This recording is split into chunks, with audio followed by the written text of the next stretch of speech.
राजस्थान देख रहे हैं आप, मैं आपके साथ अर्पिता सिंह। बात कर लेते हैं इस वक्त की बड़ी खबर, अहम जानकारी आपको दे रहे हैं जोधपुर से, जहां साध्वी प्रेम बाईसा की संदिग्ध मौत का मामला, जिसको लेकर अब एक अपडेट सामने आई। आपको बता दें एफएसएल ने विस्तृत जांच रिपोर्ट पुलिस को सौंप दी है।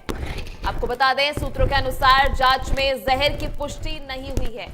आपको बता दें साध्वी प्रेम बाईसा संदिग्ध तरह से उनकी मौत हो गई थी, जिसके बाद उनके खाने में जहर की आशंका जताई गई थी। पोस्टमार्टम करने वाले डॉक्टर इस रिपोर्ट का अध्ययन करेंगे। आपको बता दें खाने में जहर की आशंका थी, हालांकि अब यह साफ हो गया है किसी तरह से खाने में जहर नहीं था।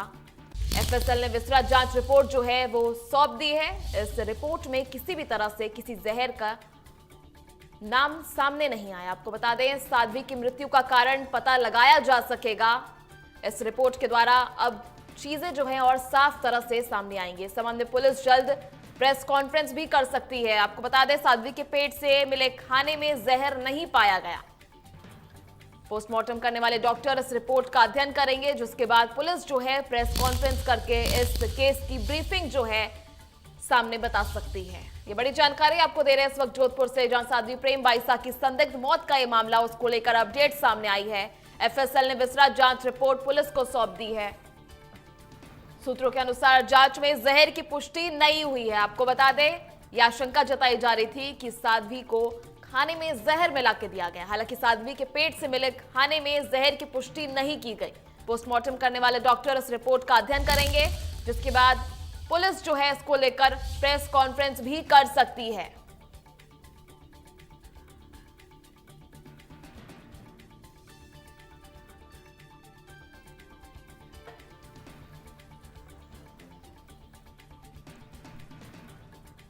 तो ये बड़ी जानकारी आपको दे रहे हैं इस वक्त जोधपुर से, जहां प्रेम बाईसा के संदिग्ध मौत को लेकर बड़ा अपडेट सामने आया।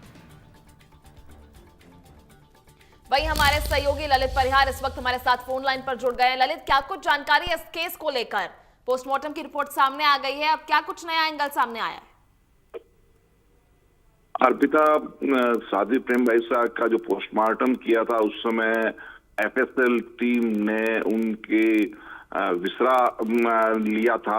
उनके पोस्टमार्टम के दौरान उनके पेट में जो बचा हुआ खाना था उसका विसरा का नमूना एफएसएल को भेजा गया था, और एफएसएल टीम ने जो उनका आश्रम था वहां से भी कई तरह के नमूने लिए थे और इन सब की जांच के लिए भेजा गया था। विसरा की इसमें जांच रिपोर्ट का इंतजार था ताकि पता लग सके कि क्या कोई उनके खाने में जहर तो नहीं था। ये विस्तार रिपोर्ट जो है एफएसएल ने कल पुलिस को सौंपती है। जो एसआईटी इस बारे में पुलिस कमिश्नर ओम प्रकाश ने गठित की थी, उस एसआईटी के इंचार्ज डीवाईएसपी को ये रिपोर्ट सौंपी गई है। और इस रिपोर्ट के अनुसार अभी तक हालांकि ये रिपोर्ट सार्वजनिक नहीं की गई है, लेकिन जो सूत्रों के अनुसार हमें जानकारी मिली है उसमें यह बताया जा रहा है कि जहर की पुष्टि नहीं हुई है। जो उनके विसरा है उसमें जहर नहीं पाया गया है, और भी कोई मृत्यु का अप्राकृतिक कारण उसमें नहीं पता लगा है कि कोई अप्राकृतिक कारण किसी के चलते उनकी मौत हुई है। ये विस्तृत रिपोर्ट जो है पुलिस अब पोस्टमार्टम करने वाले डॉक्टरों के साथ बैठकर इस पर डिस्कशन करेगी। दोनों मिलकर इसके बाद में दोनों रिपोर्ट्स को मिला के पोस्टमार्टम जो किया था वो रिपोर्ट और ये जो विसरा रिपोर्ट, इन सबको मिलाकर अब मौत का कारण तय किया जाएगा कि आखिर साध्वी की मौत किस कारण से हुई। क्या प्राकृतिक मृत्यु थी, उनकी हृदय गति अचानक से रुक गई थी, हृदय गति अचानक से अगर रुकी तो क्या कोई कार्डियक अरेस्ट था या अस्थमा का अटैक था, उसी कारण से हृदय गति रुक गई थी। ऐसा बताया जा रहा है कि साध्वी को अस्थमा की समस्या थी, लेकिन इसका कोई दूसरा प्रमाण नहीं मिला। कोई डॉक्टर की प्रेस्क्रिप्शन स्लिप जिसमें अस्थमा डायग्नोस किया गया हो या उसकी दवाइयां लिखी गई हो।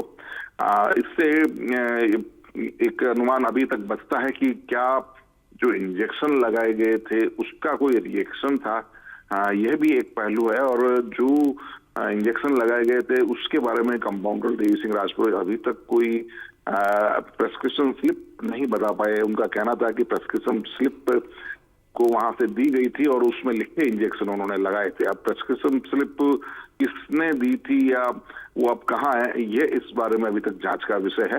तो अभी इस बिंदुओं पर सब पुलिस जांच करने के बाद में। ललित जी, धन्यवाद ललित, हमारे साथ जुड़ने के लिए और तमाम जानकारी साझा करने के लिए।